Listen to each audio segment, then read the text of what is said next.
Y siempre, no sé, como que no he querido perder esa curiosidad de los diferentes métodos o cómo funciona cada cosa que nosotros aplicamos con los atletas. Ya yo en cursos a veces doy el ejemplo de que yo veía mucho en redes sociales, por ejemplo, que se comparten videos de ejercicios, no sé, que ponen a un niño a hacer 3 saltos y luego hacer un sprint.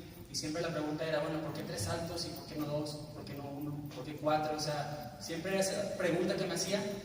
Y también les digo de que me daba mi pena subir videos de haciendo ejercicios porque si me preguntaban ¿por qué haces 2 saltos y por qué no haces 1? No iba a saber responder. Es como que esa curiosidad que uno tiene constantemente el por qué las cosas te hace indagar de cómo ir más allá. Y bueno, dentro del entrenamiento de fuerza, siempre pues te vas a encontrar con atletas que ya tienen o mucha experiencia o pues poca experiencia en el entrenamiento de fuerza. También puede que nos toque el caso que tenemos a lo mejor algún deportista, no sé, de triatlón, que tiene años practicando triatlón, pero en entrenamiento de fuerza, y pasa mucho en deportes de resistencia, no tienen nada de experiencia. Entonces es como, ¿cómo puedo apoyar a esta persona desde lo que yo hago, que es el entrenamiento de fuerza? Y bien, pues dentro de esas, buscando esas diferentes estrategias para seguir mejorando el rendimiento de los atletas, me encontré con un método bastante interesante que es el de cargas excéntricas acentuadas. Que ya iremos viendo, hay diferentes formas de hacer de acentuar la carga excéntrica, ¿va? Entonces, bueno, en los deportes, pues siempre buscamos el máximo desarrollo del atleta, ¿verdad? Que tenga esa capacidad de tener una alta velocidad, una alta producción de fuerza, no sé, cambiar de dirección de una forma muy rápida. Siempre buscamos como que el máximo desarrollo del atleta. Y bueno, ¿cómo lo hago, verdad? ¿Cómo puedo hacer que mi atleta logre ese máximo rendimiento? Bien, en la fase excéntrica tenemos que entenderla que puede funcionar, depende del deporte o depende de la acción. En el deporte puede funcionar de dos tipos, 2 formas. Una es para frenar, desacelerar, y otra es para acelerar. ¿Cómo sería esto? Bueno, acelerar sería en el caso de que hago un cambio de dirección, freno rápido y me sirve para acelerar hacia el otro lado, ¿verdad? Desacelerar, ejemplo, un remate de voleibol, remata y tiene que frenar la parte posterior del brazo para volver a acomodar el brazo en posición inicial, ¿verdad? Entonces tengo que entender cómo funciona esa fase excéntrica en ese gesto en específico, ¿sí? Y a partir de ahí, pues es como lo voy a intentar desarrollar con diferentes estrategias. Y bueno, tenemos una situación, por ejemplo, saben lo que es un ciclo estiramiento-cortamiento, ¿verdad? Por ejemplo, un salto, estoy de pie, bajo y luego subo, estiro y luego acorto, ¿verdad? Bueno, como ustedes saben, en la fase excéntrica hay más no sé si tiene como láser, creo que no, ¿verdad? ¿No, profe? Sí. Del centro. ¿Del centro? Ah, sí, gracias. Se sabe que en la fase excéntrica somos capaces de desarrollar más fuerza, hasta el 50% más que en la fase concéntrica. Y tenemos esta figurita que está acá, de este lado, ¿verdad? Y también, asimismo, en un estudio ya bastante viejo, creo que de los 50, se encontró que en esa fase excéntrica hay menor desgaste, ¿sí? Pusieron a 2 sujetos de espalda uno del otro, uno intentaba pedalear, el otro resistía, y lo que encontraron que el que simplemente resiste el movimiento tiene menor desgaste de energía, ¿sí? Entonces, la fase excéntrica tiene ciertas particularidades. El problema es que el entrenamiento se programa a partir de la fuerza concéntrica, ¿verdad? De esa RM que nosotros evaluamos, ese pico máximo de fuerza que podemos generar. Entonces, posiblemente el músculo no esté recibiendo ese estímulo óptimo, ya que se programa a partir de ese máximo concéntrico, no de ese máximo excéntrico. El problema es cómo lo evalúo, ¿verdad? Ahí está la cuestión.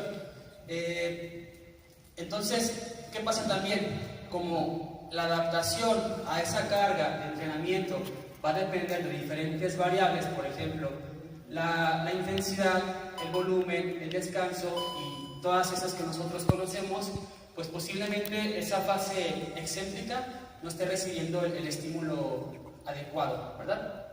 Entonces, se hace una propuesta que es, a ver, si yo soy capaz de generar más fuerza en esa fase excéntrica, pues hacemos o realizamos ciertos movimientos donde enfatizo o sobrecargo la fase excéntrica y después libero el peso en la fase concéntrica. Y ahí está un videíto, no sé si se alcanza a ver muy bien, donde ese atleta al momento de baja, no se ve el video. Bueno, la atleta tiene aquí las mancuernas, bajo rápido, la suelto y luego salto, ¿sí? Entonces acentuamos o sobrecargamos esa fase excéntrica. ¿Qué pasa? Esa fase excéntrica acentuada va a incrementar la velocidad de la fase concéntrica. Entonces tiene un efecto potenciador de la fase concéntrica. Además, obviamente, como hay mayor carga, ¿qué va a pasar? Mayor tensión mecánica. Y también se ha encontrado que el acentuar esa fase excéntrica me va a mejorar ciertos movimientos, como por ejemplo un salto, un lanzamiento. ¿Por qué? Porque bueno, un salto requiere desplazarse hacia adelante, ¿verdad? Entonces, si acentúa esa fase excéntrica o una carga, ¿qué va a pasar? Bueno, ese desempeño del movimiento que viene en la fase concéntrica se va a ver mejorado. Y este punto es en sí la base de este método, que es elimina esa necesidad de un descanso prolongado de lo que se ha encontrado que se llama potenciación posactivación o mejora del rendimiento posactivación. No sé si a la mayoría de aquí han escuchado el fenómeno PAP o PAPE. Si no lo han escuchado, levanten la mano quien no haya escuchado. ¿Alguien? Sí, bueno, profe Diego. Entonces, bueno, este método de acentuar las cargas excéntricas también me estimula o me ayuda a conseguir un fenómeno de que se llama potenciación, ¿sí?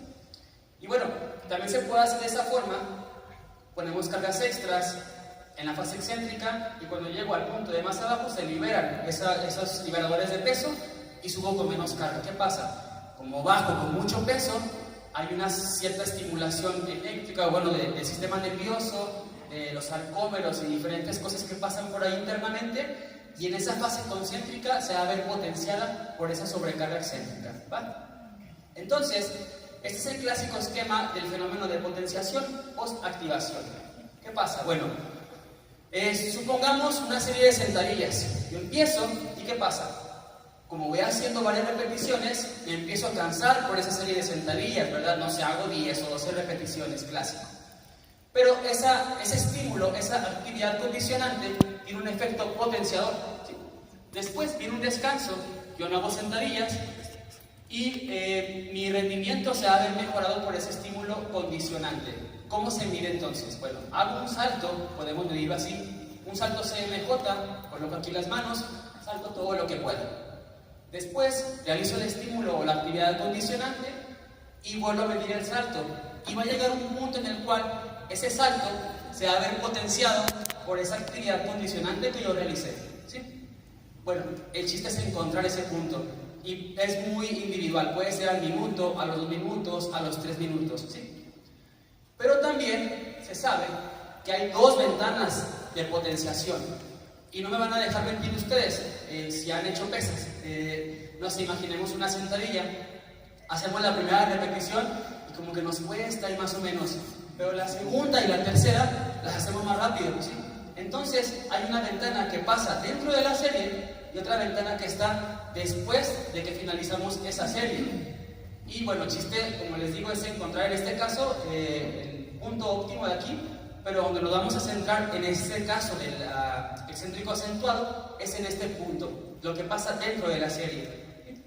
Y bueno, nada más para diferenciar, normalmente o constantemente se confunde lo que es potenciación o PAP versus PAPE. Y bueno, para esto les recomiendo un trabajo que se publicó hace un par de años del profe Daniel Boullosa o de Cuenca Fernández también, donde hacen esa diferenciación que es uno y otro. Bueno, el PAP surge a partir del fenómeno de potenciación, pero donde se comprobaba que esa actividad condicionante me mejoraba el rendimiento, pero se comprobaba de manera eléctrica. O sea, con un aparatito medían esos impulsos nerviosos y decían, mira, como tiene más impulsos después de esa actividad condicionante, seguramente me mejoró el rendimiento, pero se comprobaba de manera eléctrica, no era comprobado a partir de un movimiento, ¿sí? Con el tiempo se empezó a cambiar un poco la forma de comprobación y ya nadie, o bueno, pocos lo hacían de forma eléctrica, sino que lo hacían a través de un movimiento en específico, o sea, buscaban potenciar un movimiento, por ejemplo, sprint o salto. Entonces, PAP se refería más a la parte de estímulo o potenciación eléctrica, y PAPE se refiere más a esa capacidad de potenciar un movimiento en específico.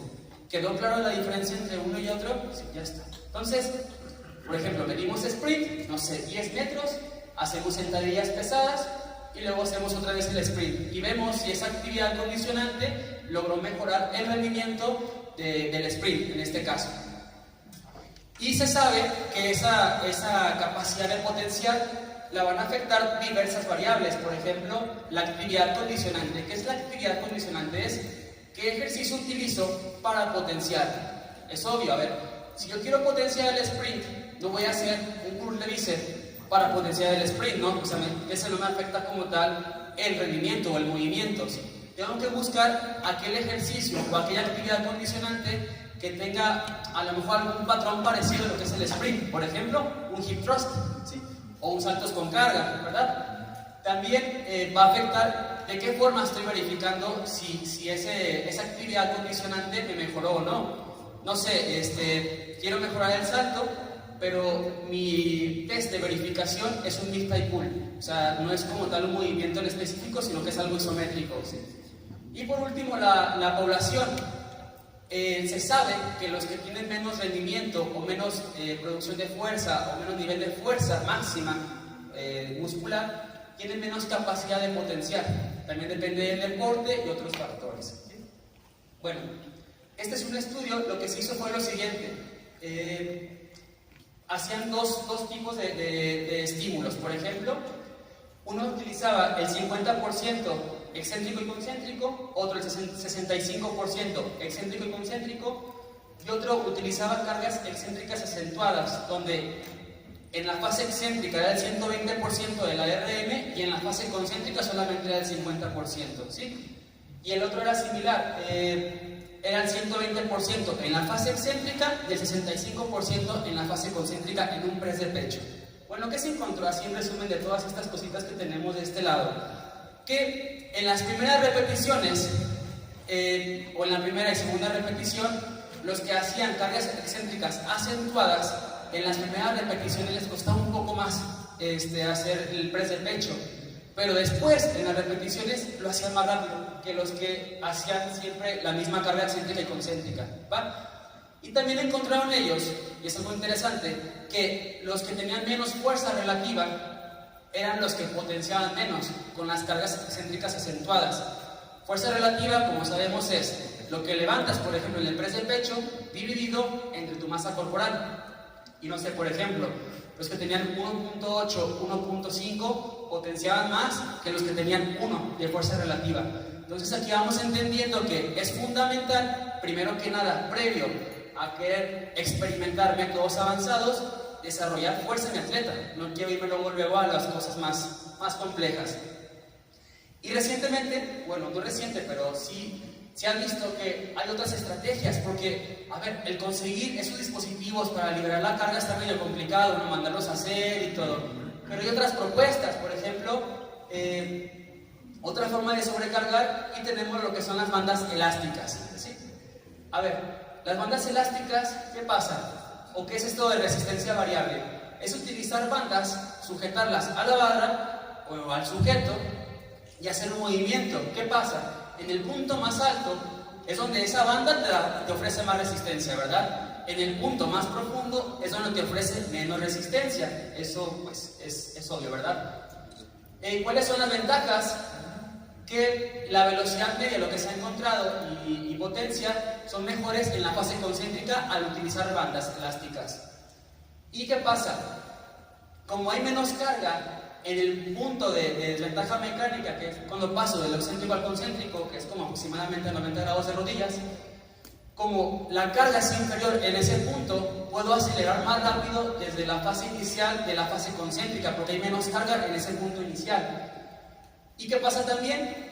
Se produce una mayor carga excéntrica por el uso de esas bandas, ya que se necesita fuerza adicional para frenar. ¿Por qué? Cuando estás aquí de pie con las bandas, si lo han hecho en alguna ocasión, si no, experimentenlo, cuando estás aquí de pie y tienes las bandas, sientes que te está jalando hacia abajo, las bandas.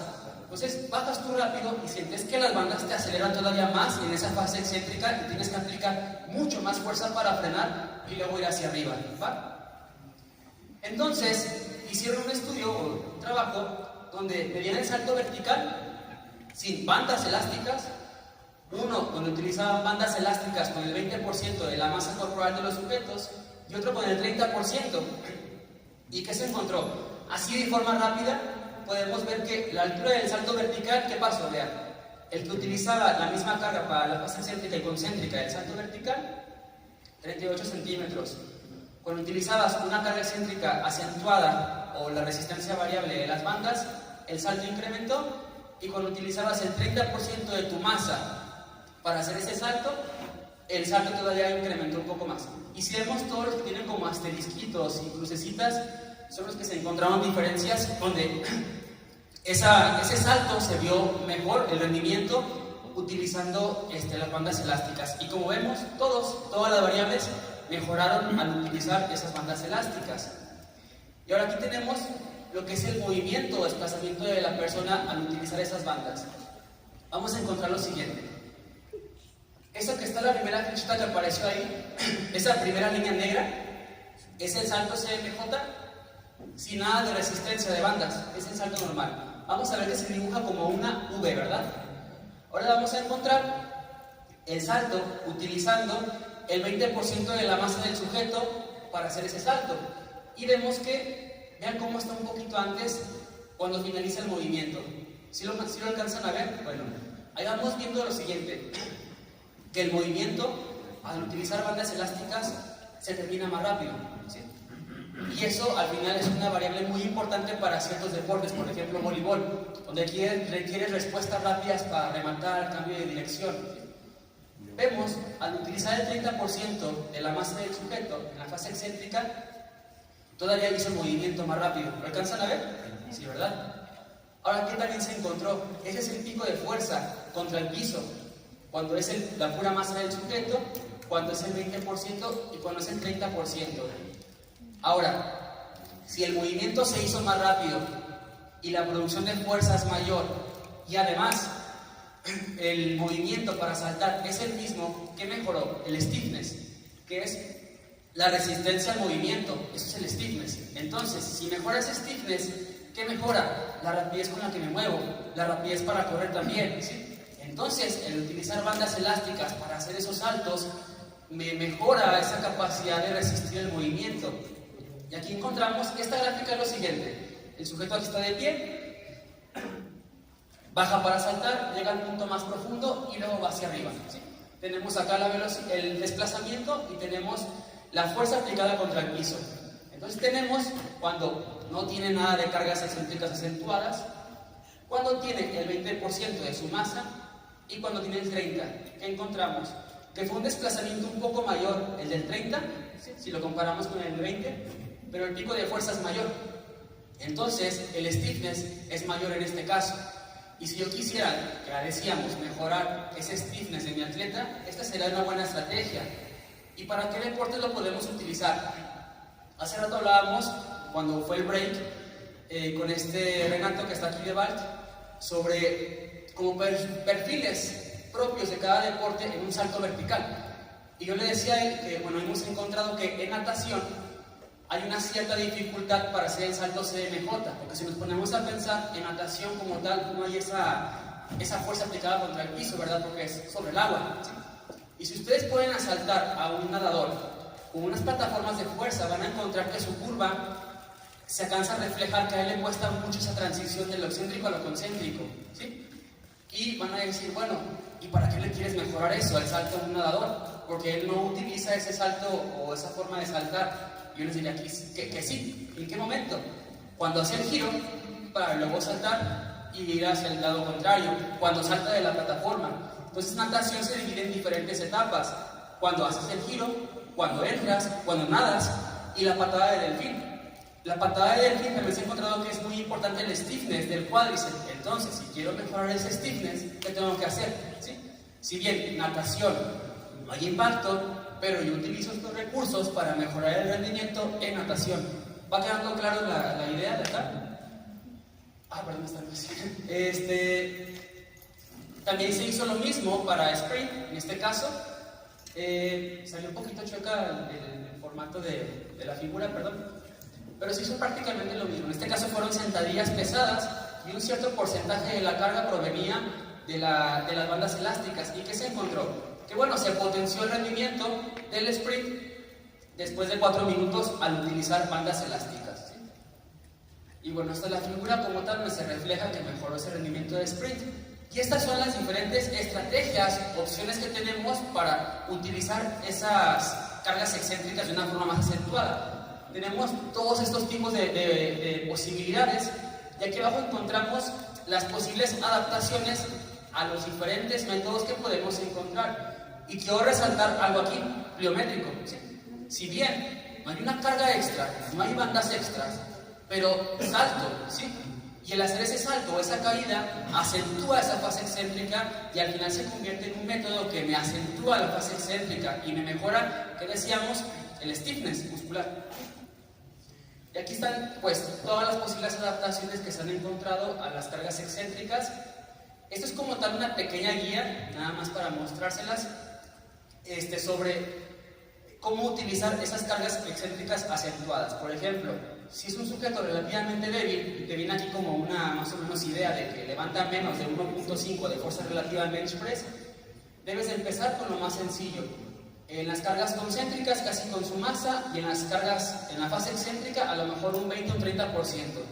Porque no sé si ustedes han visto que de repente en voleibol se usa o en otros deportes las mancuernas que bajan, la sueltan y luego saltan, como ahorita lo hacíamos.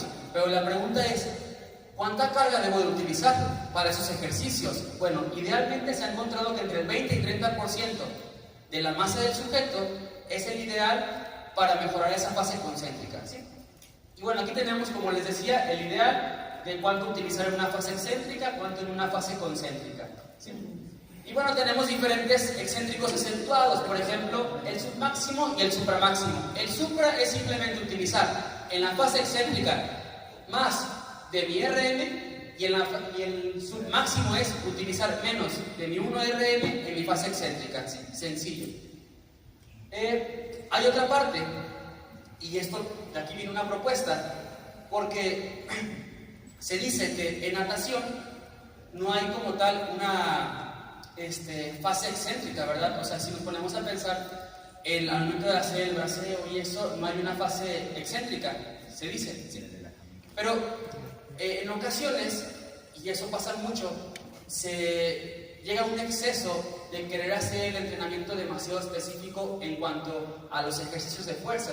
Y vemos de repente cada persona que hace algunas locuras, por ejemplo, no sé, hace algo así para natación, ¿sí? Porque se piensa que es como específico para natación, ya porque se piensa que replicar el movimiento es específico para y me va a mejorar el rendimiento, ¿sí? Y bueno, aquí hay una confusión entre lo que es específico y lo que es que tiene un efecto de transferencia. Puede que el movimiento no sea específico a grandes rasgos, por ejemplo, una sentadilla no se parece nada al movimiento de natación, de patalear, pero tiene un efecto de transferencia, de mejorar el rendimiento.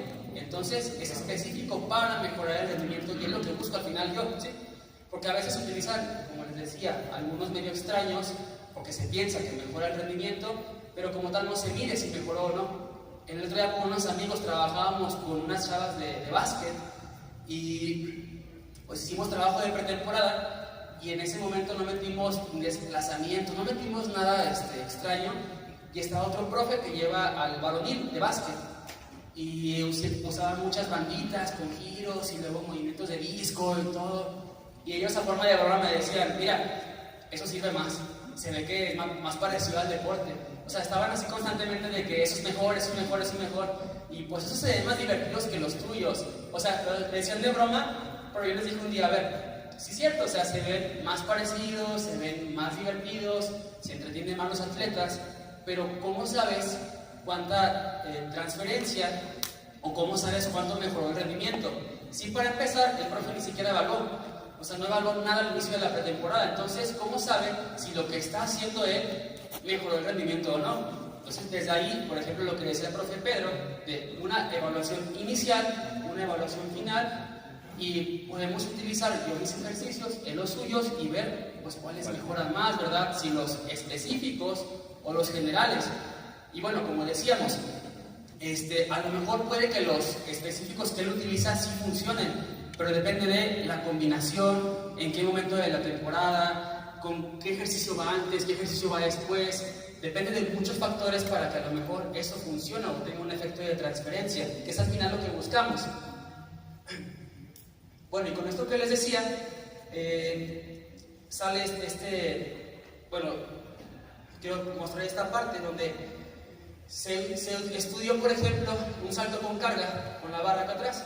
Se pone una carga, no me acuerdo cuánto era la carga, y lo hacían de tres formas diferentes. La fase excéntrica en 5 segundos bajando y luego subir, bajando en 2 segundos, bajando muy rápido o acelerado. ¿Cómo era acelerado? Saltaba y en cuanto caía otra vez bajaba para saltar, ¿sí?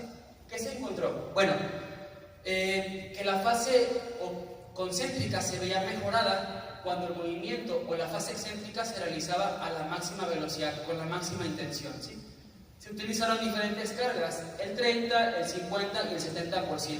Entonces se encontró que cuando tú bajas muy rápido y luego subes, haces la fase concéntrica se ve mejorada cuando haces esa fase excéntrica muy rápido, ¿sí?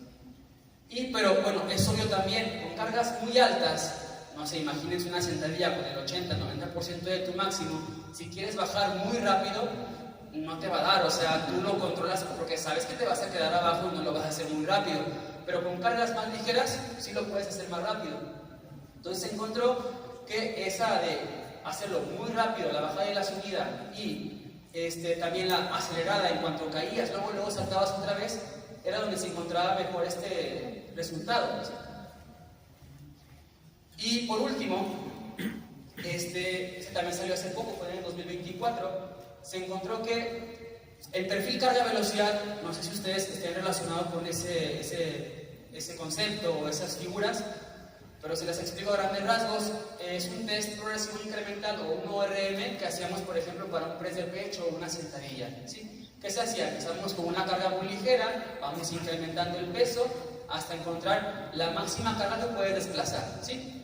Hoy en día se utilizan otras estrategias, como por ejemplo el método basado en la velocidad, donde medimos la velocidad de cada carga y a partir de ahí hacemos un perfil del atleta, ¿sí? Y hay estrategias más recientes donde entendemos que hay equipos muy grandes y no puedes utilizar 4 o 5 cargas con cada atleta porque no te da el tiempo. A partir de ahí surgen otras estrategias donde nada más usas 2 cargas, una muy ligera y una muy pesada. Y a partir de ahí puedes hacer una estimación de cuál será el máximo o la 1RM del atleta, ¿sí? Pero ellos quisieron ver cómo afectaba o cómo cambiaba ese perfil carga-velocidad. Depende de cómo hacías esa fase excéntrica. Si la hacías bajando en 2 segundos y luego subir, si lo hacías muy rápido o si lo hacías con pausa en el pecho y luego subías. ¿Qué pasó? Obviamente se modifica el perfil carga-velocidad, ¿sí? Esa fase concéntrica se vio mejorada cuando lo hacían lo más rápido posible. Y bueno, a partir de estas evidencias, como se sabe, por ejemplo, en natación, hay 2 ejercicios que tienen correlación con el rendimiento de nado, la longitud de brazada, frecuencia de brazada, que es las dominadas, pull-ups y el press de pecho. Entonces, a ver, si es meramente concéntrico el movimiento del nado, ¿sí? Tal vez utilizando cargas ligeras o haciendo las cargas muy rápido el movimiento, si bien no es específico la fase excéntrica, pero me mejora la fase concéntrica. Entonces tal vez si utilizamos este tipo de cargas ligeras, pero buscamos siempre a la máxima velocidad excéntrica y concéntrica, a lo mejor no es específico como decíamos, pero el efecto de transferencia es el mejor. Y esto nosotros lo hemos hecho con nadadores, con jóvenes principalmente, y medimos la fuerza de nado con una celda de carga. Lo hemos estado trabajando con chavos de 12, 15, 16, 17 años, donde hacemos el press del pecho siempre a la máxima velocidad, y sí se ha encontrado que la fuerza de propulsión del nado ha mejorado bastante, haciendo el movimiento muy rápido, cuando la mayoría de los profes pues creen que solamente tiene que trabajarse la fase concéntrica a la máxima velocidad. Entonces, bueno, estamos intentando cambiar esa forma de pensar con algunos atletas y entrenadores, pero sí también hay que resaltar que si queremos utilizar estas cargas excéntricas acentuadas o hacerlo muy rápido, primero que nada, como lo decíamos en un principio, hay que buscar desarrollar la fuerza de los atletas, que logren primero que nada tener una fuerza relativa alta, previamente a querer experimentar con métodos más avanzados, porque seguramente esas respuestas a esos estímulos avanzados no van a ser las mejores, y no quiere decir que sea porque el método no sirve. A lo mejor no le sirvió en ese momento porque todavía no estaba preparado para ese tipo de estímulos. A lo mejor más adelante, que esté más fuerte, si experimentamos con estos estímulos, puede que la resultante sea mejor, ¿sí? Entonces, previo a querer experimentar cluster training, excéntrico acentuado, o lo que tú quieras, primero que nada busca desarrollar que tu atleta sea muy fuerte. Y a lo mejor a partir de ahí puedes pensar en intentar trabajar otro tipo de estímulos, ¿sí? Y bueno, eso sería todo de mi parte. Gracias.